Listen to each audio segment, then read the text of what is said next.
கிறிஸ்துவுக்குள் பிரியமானவர்களே, கர்த்தரும் இரட்சகருமாய் இயேசு கிறிஸ்துவின் ஈடு இணையற்ற நாமத்தினாலே உங்கள் யாவருக்கும் என் அன்பின் வாழ்த்துக்களை தெரிவித்துள்ளேன். தேவன் அருளிய அப்பம் பிரேயர் மினிஸ்டர் மூலியமாக உங்களோடு சந்திப்பதில் மிகுந்த மகிழ்ச்சி அடைகிறேன். தினந்தோறும் இரவு நேரத்திலே தூங்கும் முன்பாக பரிசுத்த வேதத்தின் ஒரு பகுதியை நாம் தியானித்து நம்முடைய குடும்ப பாதுகாப்பிற்காக நாம் ஜெபித்து வருகிறோம். கர்த்தருடைய பிள்ளைகள் தூங்கும் முன்பாக கேளுங்கள். எபிரேயர் 12ஆம் அதிகாரம் 24 முதல் 27 ஆகிய வசனங்கள்.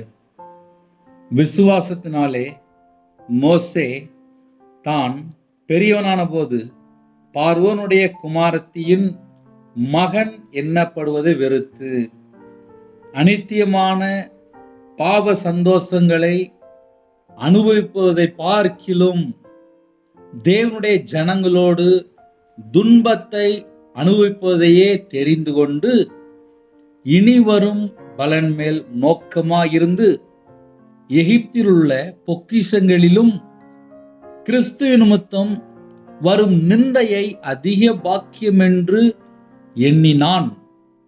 விசுவாசத்தினாலே அவன் அதர்சமானவரை தரிசிக்கிறது போல உறுதியாயிருந்து ராஜாவின் கோபத்துக்கு பயப்படாமல் எகிப்தை விட்டு போனான். ஹல்லேலூயா. வெறுக்க வேண்டிய காரியத்தை வெறுத்தால் ஆவிக்குரிய வாழ்க்கையிலே வளர முடியும். நமக்கு நித்திய ஜீவன் இருக்கு, நமக்கு கர்த்தர் தான் பங்கு. பரிசுத்தமா வாழணும் அப்படின்னா வெறுக்க வேண்டிய காரியத்தை வெறுக்கணும். உபவாச நாட்களிலே நம்ம என்ன யோசித்து பார்க்கணும் அப்படின்னா, சில குடும்பத்திலே நான் யாரு, என் குடும்பம் யாரு, என் கோத்திரம் என்ன அப்படின்னு சொல்லி இப்படியே யோசிச்சுட்டே இருப்பாங்க. அதை வச்சு ஒரு 1000 ரூபா வாங்க முடியுமா? ஒன்றும் செய்ய முடியாது. மனுஷனுக்கு உடம்பு சரியில்லை அப்படின்னா அடுத்த ஸ்டெப் என்ன செய்யணும் அப்படின்னா உடனே அதைத்தான் யோசிக்கணும். நான் யாரு, என் குடும்பம் என்ன, நான் எப்படி, இதெல்லாம் வேஸ்ட். பாவ சந்தோஷங்களை வெறுத்து அநித்தியமான பாவ சந்தோஷம், பார்வோனுடைய குமாரத்தின் மகன் எண்ணப்படுவதை வெறுத்து எகிப்தில் உள்ள பொக்கிஷங்களை வெறுத்து, இப்படி வெறுக்க வேண்டிய காரியங்கள் என்ன? நம்முடைய ஆவிக்குரிய வாழ்க்கையிலே வளர்றதுக்கு எது தடையா இருக்கு அப்படின்னு சொல்லி கொஞ்சம் யோசித்து பார்க்கலாம். 2014 டிசம்பர் இல்லை நவம்பரா இருக்கும், திருநெல்வேலியில் ஒரு மீட்டிங் நடந்துச்சு. அதில் எபினேசர் பால்னு சொல்லி ஐயா வந்திருந்தாங்க. அந்த மீட்டிங்கில் கலந்து கொண்டேன். அந்த நாளில் கர்த்தருடைய கிருபையினாலே எனக்கு ஒரு விடுதலை கிடைச்சிது. அந்த ஐயா ஜெபிக்கும் போது அந்த கட்டுகள்லேருந்து வெளியில் வந்தேன். மாந்திரிக கட்டுகள் இருந்தேன், சாபத்தில் வாழ்ந்துட்டு இருந்தேன், பாவத்தில் வாழ்ந்துட்டு இருந்தேன். அவங்க ஜெபிக்கும் போது அன்னைக்கு வெளியில் அந்த அடிமைத்தனத்திலேருந்து கர்த்தருடைய ஆவியானவர் என்னை வெளியில் கொண்டு வந்தார். தேவன் மகிமை உண்டாகட்டும். அதுக்கப்புறம் 2015 வியாபாரத்தில் இருக்கும்போது ஞாயிற்றுக்கிழமை கடை அடைக்க ஆரம்பித்தேன். எந்தெந்த காரியத்தில் மனம் திரும்பணும், கையில் பைபிள் எடுத்து வாசிக்க ஆரம்பித்தேன். 2016 முழு நேர ஊழியத்துக்கு வந்து அபிஷேகம் பண்ணி கர்த்தருடைய கிருபையினால் இந்த நிமிஷவதியை தேவன் தான் பாதுகாக்கிறார். இதில் எதை நம்ம கற்றுக்கொள்ளணும் அப்படின்னா, வெறுக்க வேண்டிய காரியங்கள். எனக்கு ஜெபித்து கர்த்தருடைய கிருபையினாலே கட்டிலிருந்து வெளியில் வந்த உடனே, மாந்திரியத்தில் வெளியில் வந்த உடனே, ஒரு தெளிந்த புத்தி கிடைச்ச உடனே கையில் பைபிள் எடுத்து வாசிக்கும் போது எந்தெந்த வசனத்துக்கு நான் கீழ்ப்படியாமல் வாழ்ந்துட்டுருக்குறேன், எந்தெந்த வசனத்துக்கு கீழ்ப்படியணும், என்கிட்ட எங்கெல்லாம் மிஸ்டேக் இருக்குது, இதை ரொம்ப ஆழமாக தியானிக்க ஆரம்பித்தேன். அப்போ கையில் பைபிள் எடுத்து வாசிக்கிற பிள்ளைகள் நம்ம ஆவிக்குரிய வாழ்க்கையில் வளரணும் அப்படின்னா எங்கே கீழ்ப்படியாமல் இருக்கிறோம்? இன்னைக்கு அன்பு வர ரொம்ப கஷ்டமா இருக்கு, கற்பனையை கைக்குள்ள ரொம்ப கஷ்டமா இருக்கு. ஒரு மனுஷனுடைய வாழ்க்கையில பிரச்சனை எப்போ ஆரம்பிக்கு அப்படின்னா, அன்பு கூறல அப்படின்னாலே எல்லா பிரச்சனையும் ஆரம்பிச்சிடும். நிறைய இடத்துல இந்த பிரச்சனை நடந்துட்டு இருக்கு. கடைசி காலத்துல எது அதிகமா இருக்குன்னா அக்கிரமம் தான் அதிகமா இருக்கு. நிறைய வீட்டில் அன்பே காணும். வீட்டில் அம்மாட்ட பேச மாட்டாங்க, அப்பாட்ட பேச மாட்டாங்க, பாட்டிகிட்ட பேச மாட்டாங்க, மாமியார்கிட்ட பேச மாட்டாங்க, மருமகள்கிட்ட பேச மாட்டாங்க, மருமகன்கிட்ட பேச மாட்டாங்க. கேட்டால் அவன் சரியில்லை, மருமக சரியில்லை. சில வீட்டில் பார்த்தா புருஷன் பொண்டாட்டியே பேசாமல் இருக்காங்க. எங்கேயோ ஒரு இடத்துல ஒரு மிஸ்டேக் நடந்திருக்கும். அதை கடிந்து கொள்ளணும், அது தப்பு இல்லை. ஆனால் அன்பு கூறணும். ஒரு முழு பைபிள் ஃபுல்லாக வாசித்ததில் அன்பு கூறணும். இன்னைக்கு உள்ள செய்தி என்ன அப்படின்னா, மோசேனுடைய வாழ்க்கையிலே வெறுக்க வேண்டிய காரியத்தை வெறுத்து கர்த்தரை உண்மையாய் பின்பற்றினார். அதுக்குதான் ஒரு எக்ஸாம்பிள் நான் சொல்லும்போது என்னை பற்றி சொல்லிட்டு இருந்தேன். நான் கையில் பைபிள் எடுத்து வாசிக்கும்போது பொய் பேசினால் நாசம் அடைவீர்கள் சொல்லி போட்டுருந்துச்சு. பொய் பேசுகிறவங்களுக்கு 2ஆம் மரணமாய் அக்கினி கடல், அக்கினியும் கந்தம் எரித கடல். பொய்யர் அனைவரும் புறம்பே இருப்பார்கள். பொய் பேசுகிறவங்களுடைய பெயர் ஜீவ புஸ்தகத்தில் இருக்காது. அப்போ இப்படிலாம் நான் கையில் பைபிள் எடுத்து வாசிக்கும்போது நானும் துன்மார்க்கனா வாழ்ந்தேன். வியாபாரத்தில் இருக்கும்போது கர்த்தருடைய வார்த்தைக்கெல்லாம் நான் கீழ்ப்படியல. 119 சங்கீதம் 53 வசனத்திலே உமது வேதத்தை விட்டு விலகுற துன்மார்க்கர் என்று எழுதப்பட்டிருக்கு. நான் கர்த்தருடைய வார்த்தையை விட்டு விலகி வாழ்ந்ததுனால அப்போ நான் கர்த்தருடைய வார்த்தையை விட்டு விலகி வாழ்ந்துட்டேன், ஒரு துன்மார்க்கமான வாழ்க்கையாக வாழ்ந்துட்டேன் அப்படின்னு சொல்லி யோசிக்க ஆரம்பித்தேன். அதுக்கப்புறம் கையில் பைபிள் எடுத்து வாசிக்கும்போது தேவனுடைய வார்த்தைக்கு எப்படிலாம் கீழ்ப்படியணும், எங்கெல்லாம் ஒரு மனுஷனுடைய வாழ்க்கையில் மிஸ்டேக் இருக்குது, எதெல்லாம் நம்ம சரி செய்து கொள்ளணும், எந்தெந்த பகுதியில் சீர் பொருந்த வேண்டும், மாம்சத்தில் உள்ள கரை எல்லாம் வெறுத்து தள்ளணுமா, அப்போ எதெல்லாம் வெறுத்து தள்ளணும், எதில் இருந்தெல்லாம் வெளியில் வரணும். தூய்மையாக வாழும் சொல்லி போட்டிருக்கு, பரிசுத்தமாக வாழும் சொல்லி போட்டிருக்கு. அப்போ பரிசுத்தம்னா எந்தெந்த வசனத்துக்கு கீழ்ப்படிந்தா ஒரு மனுஷன் பரிசுத்தமாக்கப்படுறான். அவருடைய வசனம் சத்தியம், வசனத்தினாலே பரிசுத்தமாக்கும் என்று ஜெபிக்கிறார். அப்போ நம்ம வாழ்க்கையில் நம்ம வசனத்தினாலே பரிசுத்தமாக்கப்படணும். ஒரு வாழ்க்கை அப்படின்னாலே ஒரு மனுஷனோட வாழ்க்கையில் 24 மணி நேரமும் பரலோக சிந்தனை இருந்துச்சு அப்படின்னா பரம கானானுக்குள்ளே போக முடியும், நித்திய ஜீவனுக்குள்ளே போக முடியும். உபவாச நாட்களிலே கர்த்தருடைய பிள்ளைகள் வெறுக்க வேண்டிய காரியங்கள் என்னென்ன? நம்ம தான் வீட்டில் உட்காந்துருக்கும்போது பொறுமையாக யோசிக்கணும். இப்போ இந்த கடைசி காலத்தில் நகை ரேட்டு கூட்டிகிட்டு வருது, தேசத்துக்குள்ள யுத்தம் நடக்கு, போர் நடக்கு, எல்லா பிரச்சனையும் தேசத்துக்குள்ள நடந்துட்டு இருக்கு. கையில் செல்ஃபோனை பல மணி நேரம் பார்த்துட்டு இருப்போம். கையில் பைபிள் எவ்வளோ நேரம் எடுத்து வாசித்தோம் அப்படின்னு சொல்லி கேட்டால் நிறைய குடும்பத்தில் சந்தேகம்தான் இருக்கும். இரவு நேரத்தில் தூங்க முன்பாக இருக்கிற இடத்துல முழங்கால் போட்டு ஜெபம் பண்ணுங்க, தேவனோடு பேசுங்க. உங்கள் இதயத்துக்குள்ள என்ன பாரம் இருக்கோ கண்ணீரோடு சொல்லிருங்க. தேவன் குடும்பத்தை ஆசீர்வதிப்பார். சில நேரத்தில் வாழ்க்கையில் சில பகுதிகள் கர்த்தரை விட்டு தள்ளி போகிற காரியமாக இருக்கும். அதை நம்ம கொஞ்சம் கண்டுபிடிக்கத்தான் செய்யணும், வேறு வழியே இல்லை. இதை ஏன் சொல்ல வேண்டியது அப்படின்னா, நிறைய குடும்பத்தில் கர்த்தரை விட்டு தள்ளி போய் வாழ்ந்து பல ஆபத்துக்குள்ள இருக்காங்க. வெறுக்க வேண்டிய காரியத்தை வெறுக்கலை, விட வேண்டிய காரியத்தை விடலை. விசுவாசத்தினாலே மோசே தான் பெரியவனான போது பார்வோனுடைய குமாரத்தின் மகன் எண்ணப்படுவதை வெறுத்து, நான் ஒரு ராஜாவுடைய மகன் எண்ணப்படுவதை வெறுத்து, விசுவாசத்தினாலே மோசே என்று ஆரம்பிக்கு. நமக்குள்ளே விசுவாசம் கூட கூட கூட விசுவாசம் அதிகமாக அதிகமாக அதிகமாக நம்ம ஒரு மனுஷனை சார்ந்து கொள்ள மாட்டோம். உலகத்துல எத்தனை கோடி சொத்து இருந்தாலும் அதை சார்ந்து கொள்ள மாட்டோம். பரலோகத்துள்ள தேவனை ஒரு மனுஷன் சார்ந்து கொள்ளும் போது அவன் வெறுக்க வேண்டிய காரியத்தை வெறுத்து விடுவான். அதுல எந்த சந்தேகமும் கிடையாது. ஹல்லேலூயா. வெறுக்க வேண்டிய காரியங்கள் என்ன?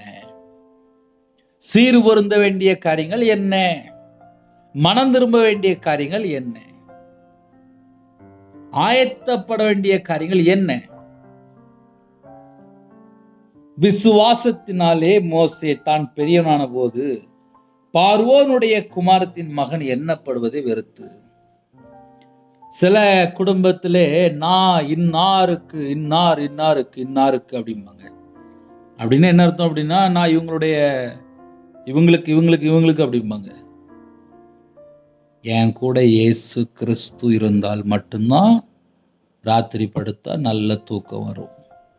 நான் மறுபடியும் சொல்றேன், உங்க வீட்டுக்குள்ள இயேசு கிறிஸ்து வந்தா மட்டும்தான் நீங்க நிம்மதியா படுத்து தூங்க முடியும்.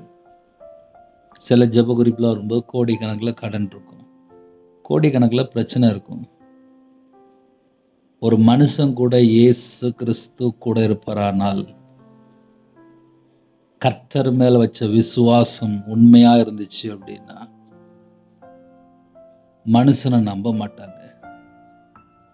கர்த்தருடைய பிள்ளைகள் கர்த்தரை சார்ந்து கொள்ளும் போது அந்த குடும்பம் ஆசீர்வதிக்கப்படுகிறது.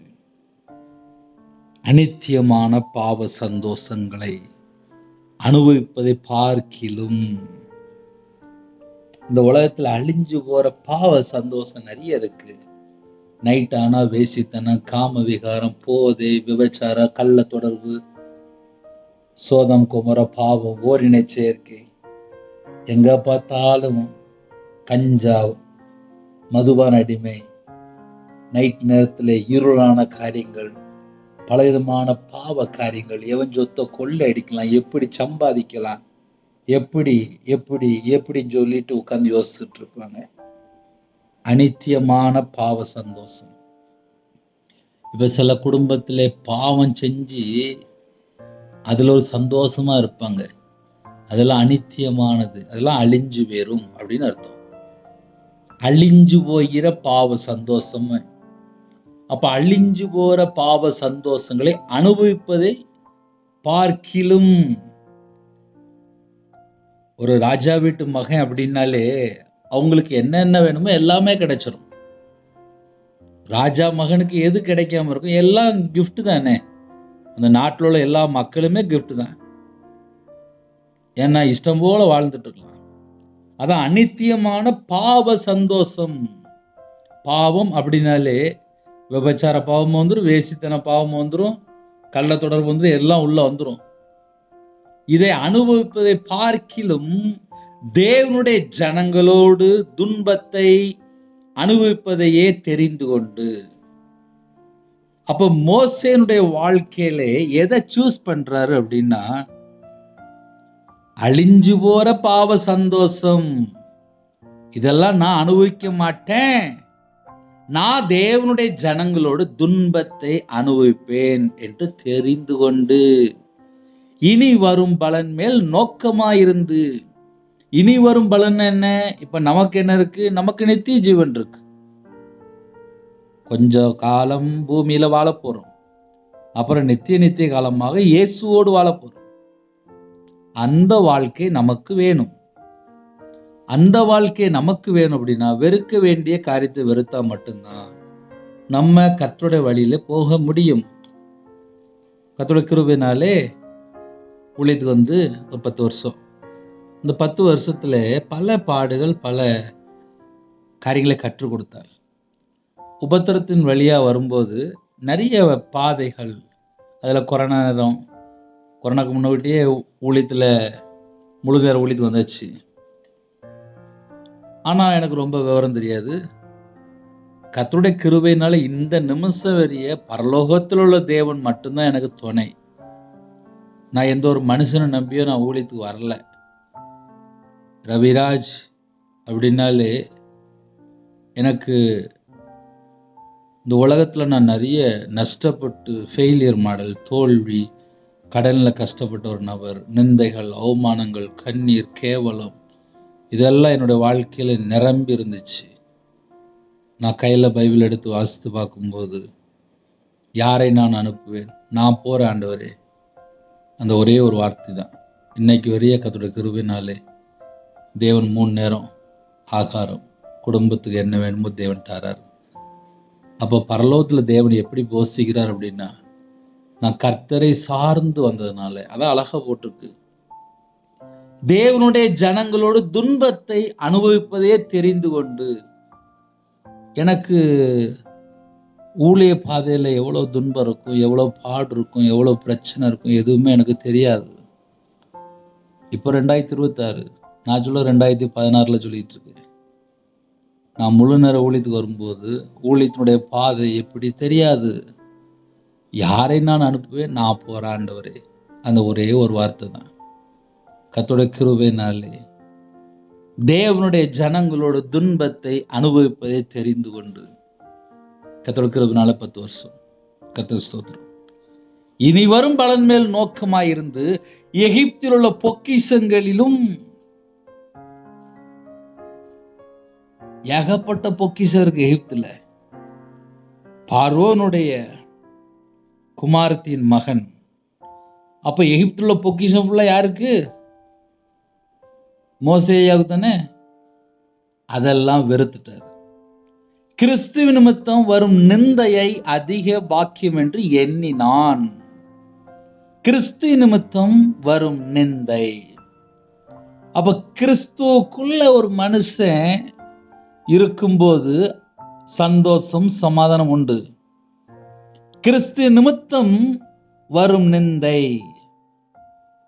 கர்த்தருடைய பிள்ளைகள் உண்மையா இருக்கணும், பரிசுத்தமா இருக்கணும், அநீதியான அந்த பாவத்துக்குள்ள போகக்கூடாது, லஞ்சம் வாங்கக்கூடாது, நேர்மையா இருக்கணும்.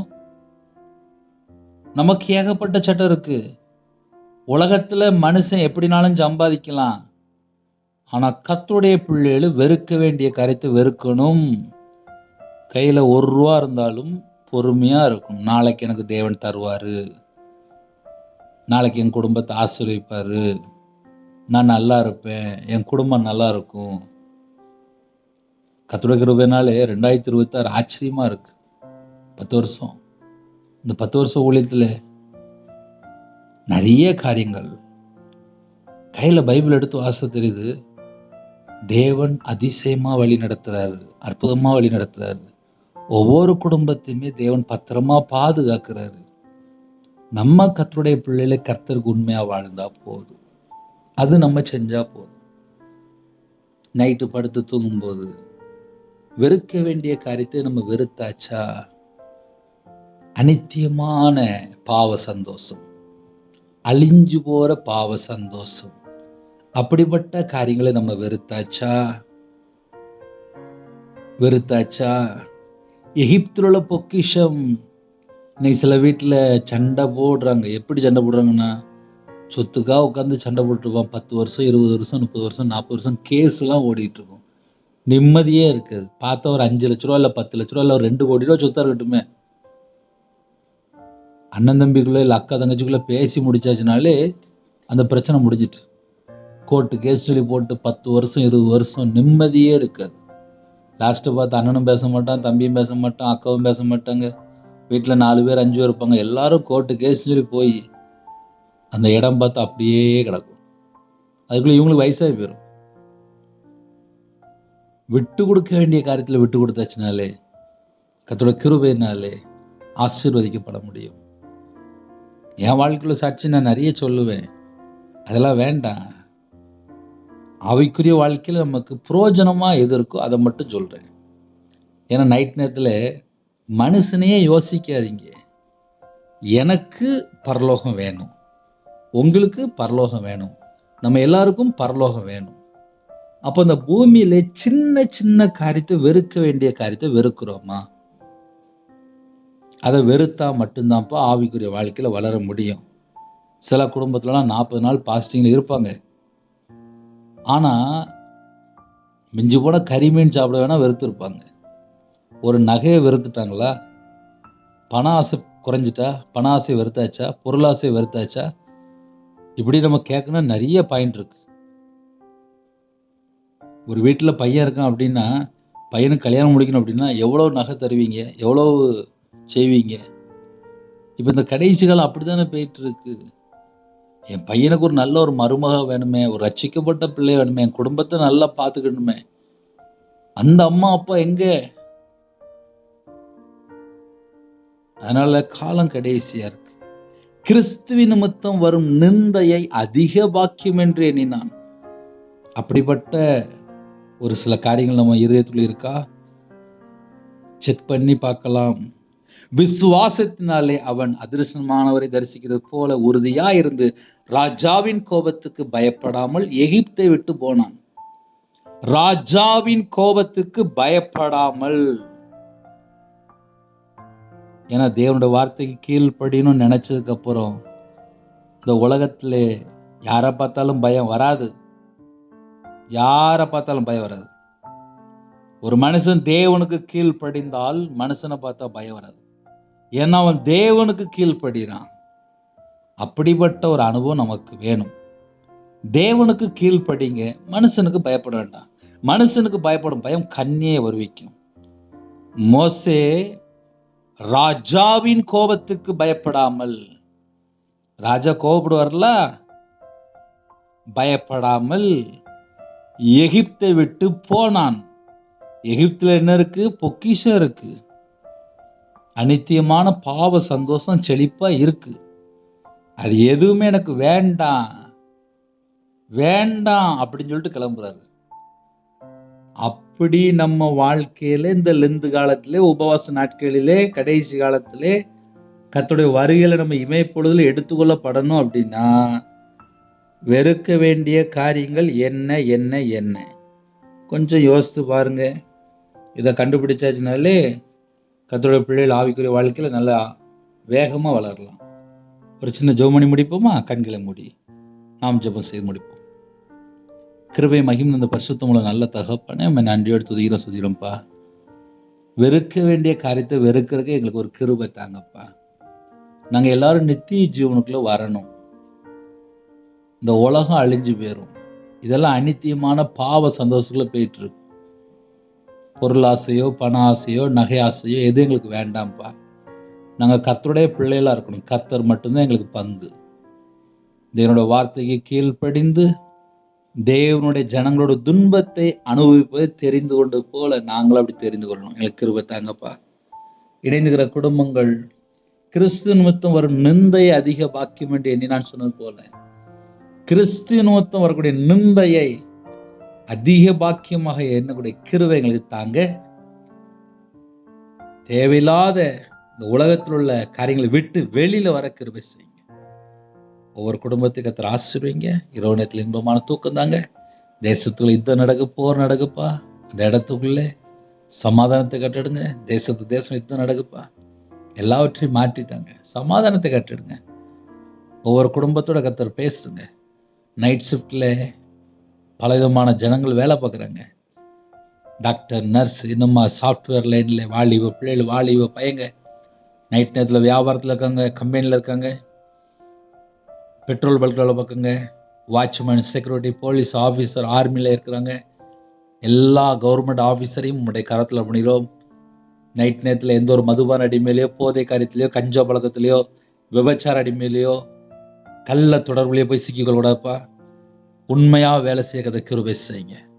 கர்த்தருடைய கரம் பிள்ளைகளோட கொடுக்கட்டும். ஒவ்வொரு குடும்பமும் ரட்சிக்கப்படணும். தமிழ்நாட்டில் சிஎம் ஸ்தோத்திரப்பா. உம்முடைய கரத்தில் அர்ப்பணிக்கும். தீர்காயுசு தாங்கப்பா. யாரெல்லாம் தாழ்த்துறவங்களோ எல்லா குடும்பமும் ஆசீர்வதிக்கப்படட்டும். சிறு பிள்ளைகள் முதல் கொண்டு முதியோர் எல்லா குடும்பத்துக்கு கர்த்தர் ஆசீர்வதிங்க. பேர் பேராக ஆசீர்வதிங்க. அப்பிரயோஜனமான ஊழியக்காரன்ப்பா. படுத்த படுக்கையில், ஹாஸ்பிட்டலில், அவசர சிகிச்சையில், ஐசியூவில் எந்த நாட்டுக்குள்ளே இருக்கிறாங்களோ ஒவ்வொரு குடும்பத்தையுமே கர்த்தர் தொட்டு சுகமாக்கித்தாங்க. நம்முடைய தலைமுறை கரத்தினால தொட்டு சுகமாக்கித்தாங்க.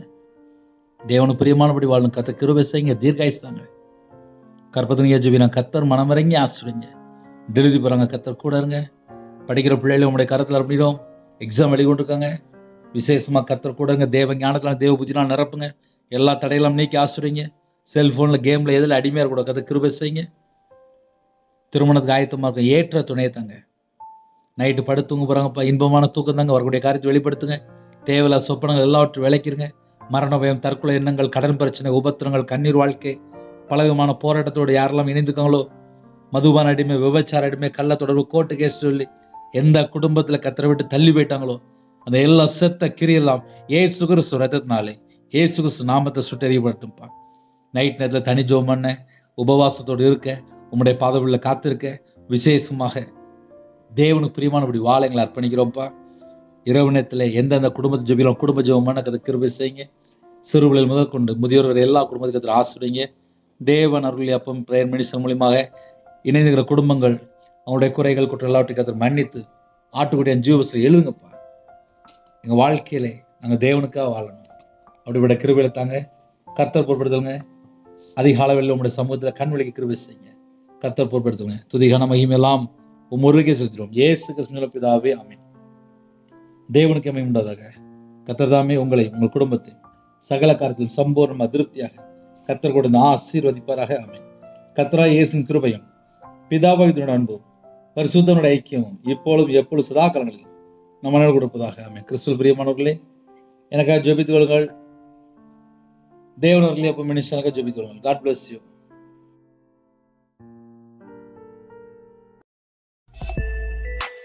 Thanks for watching. Please subscribe our channel. Click the like and share. Click the bell. God bless you.